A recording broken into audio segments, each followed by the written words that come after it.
wabarakatuh.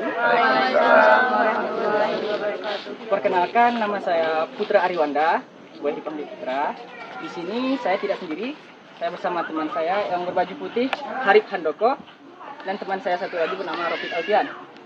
Jadi berdirinya saya di sini, saya ingin sedikit menjelaskan apa sih tarian yang barusan saya lakukan. Oke. Tarian tadi disebut adalah tari guel. Tari guel diambil dari bahasa Gayo, yaitu guel. Guel itu dalam bahasa Indonesianya adalah bunyi.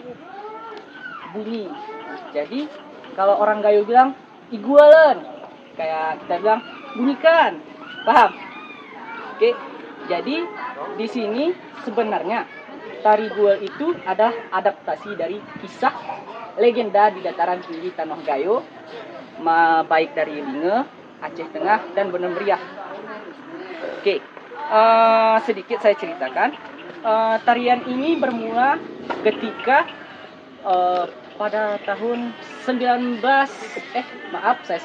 pada tahun 1871 di kerajaan Linge, Sultan Syekh Hasanuddin Al-Bantari.